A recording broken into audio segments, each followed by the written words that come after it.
Bien-aimés dans le Seigneur, Shalom. J'espère que vous allez bien, que la paix du Seigneur soit avec vous.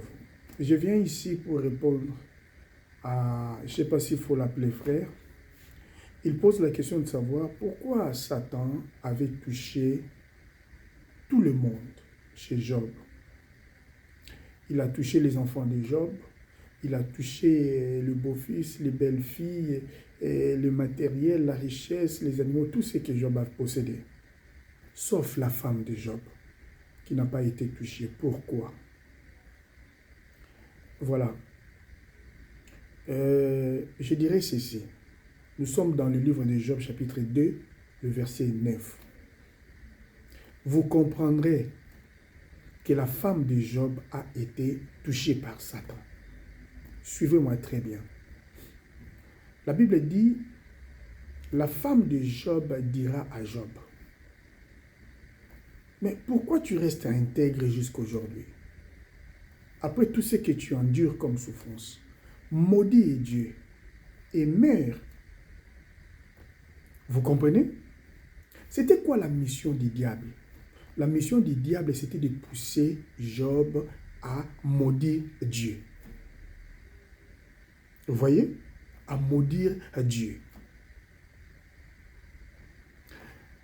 Les diables, quand la femme de Job parlait, vous comprendrez et vous concorderez avec moi que c'était Satan qui parlait au travers de la femme.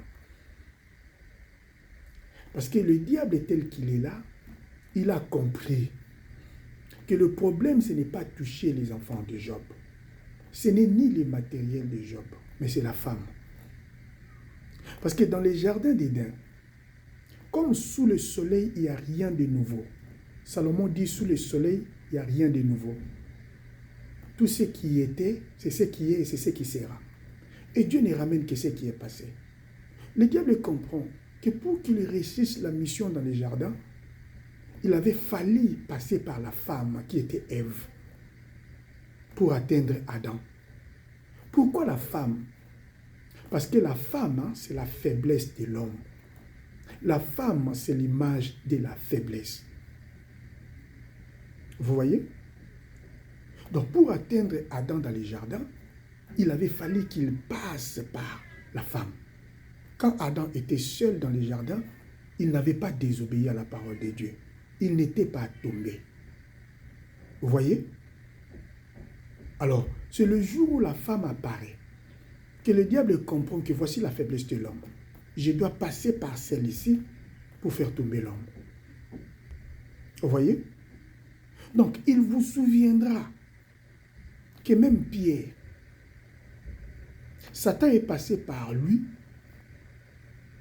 cherchant à faire tomber Jésus. Comment?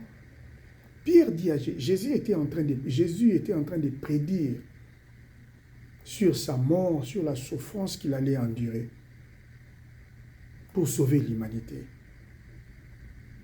Et Pierre lui dit, Seigneur, je vais prier Dieu afin que cela ne t'arrive pas. Le Seigneur Jésus a regardé Pierre. Tout le monde voyait Pierre, mais Jésus a vu Satan au travers Pierre. Il dira à Pierre, arrière de moi Satan. Donc il a compris que Satan est passé par Pierre pour que Jésus n'accomplisse pas la mission de la rédemption qui lui a été confiée par Dieu. Vous comprenez? Parce que sans la souffrance, sans la mort de la croix, l'humanité ne serait pas sauvée. Et Jésus aurait failli. Vous comprenez? Pourquoi Pierre? Parce que Pierre était la faiblesse de Jésus. Pierre était une femme, était comme une femme devant Jésus. Dans l'explication de l'Écriture, même moi qui parle, devant le Seigneur, je suis comme une femme. Pourquoi? Parce que je suis faible. Je vous ai dit, la femme, c'est l'image de la faiblesse. Vous voyez? Donc, Satan doit passer par la femme de Job. Quand la femme de Job était en train de parler, c'était Satan qui parlait au travers d'elle. Il passe par la faiblesse de Job. Mais gloire soit rendue à Dieu, parce que Job n'est pas tombé. Pourquoi cette fois-là Job ne tombe pas? alors que Adam était tombé. Parce que Job, c'était l'image de Jésus-Christ. Jésus-Christ, c'est la force, c'est la puissance. Vous voyez? Donc vous comprenez que la femme de Job était touchée, utilisée par le diable pour accomplir la mission de pousser Job à la désobéissance et aux révoltes, à maudire son Dieu. Vous voyez? Donc, tel que vous êtes là, ce qui vous pousse, vous, malgré que vous avez crié en Jésus-Christ, malgré que vous l'avez reçu comme votre Seigneur et Sauveur, et vous êtes sauvé, parce que la Bible dit, si tu crois, tu es sauvé. Vous voyez, c'est en croyant du cœur qu'on parvient au salut, et c'est en confessant de la bouche qu'on parvient à la justice de Dieu. Tu as crié en Jésus-Christ et tu es sauvé. Mais malgré les saluts, il t'arrive des fois de tomber. Il t'arrive des fois de commettre des erreurs. Il t'arrive des fois de pécher. Il t'arrive des fois de broncher. Pourquoi? Parce que tu as une faiblesse. Et le diable utilise ta faiblesse pour te faire tomber. C'est quoi ta faiblesse? C'est la chair. Qu'est-ce qui tombe chez toi? C'est ton corps.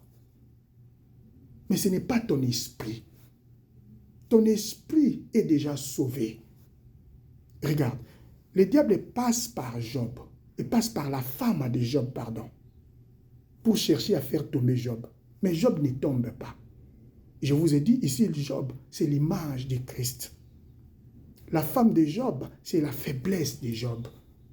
Voilà pourquoi je reviens maintenant à nous. Je vous dis que sur la croix, Jésus-Christ a sauvé notre esprit. La Bible dit, il a créé un esprit nouveau en nous. Notre esprit est sauvé. Mais le corps n'a pas été rédempté. Le corps n'a pas été sauvé. Voilà pourquoi la chair étant faible, le diable passe par notre chair pour nous faire pécher. Quand tu tombes, ce n'est pas ton esprit qui tombe. Pourquoi? Parce que ton esprit est sauvé. Ton esprit ne peut pas pécher. Ton esprit ne peut pas se rebeller. Vous comprenez?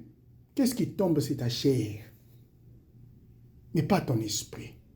Voilà pourquoi tu es sauvé. Tu es sauvé pourquoi? Parce que Jésus-Christ, sur la croix, a restauré ton esprit. Il a créé un esprit nouveau en toi. Il a sauvé ton esprit. Ton esprit est déjà sauvé. C'est ça la grandeur de l'amour de Dieu. Vous comprenez? Ce qui pêche en toi, c'est la chair. Le diable passe par ta faiblesse. Ta faiblesse à toi, comprends-le aujourd'hui que c'est ta chair. Pourquoi? Parce que le corps n'a pas connu la rédemption. Le corps n'a pas été rédempté. Le corps n'a pas été sauvé sur la croix. Qu'est-ce qui est sauvé? C'est ton esprit. Ton esprit ne tombera jamais. Ton esprit, c'est Job. Et la femme de Job, c'est ça même ta chair. On peut faire tomber ta chair, mais pas ton esprit. Voilà pourquoi tu es sauvé. Par la grâce de Dieu. Que Dieu vous bénisse.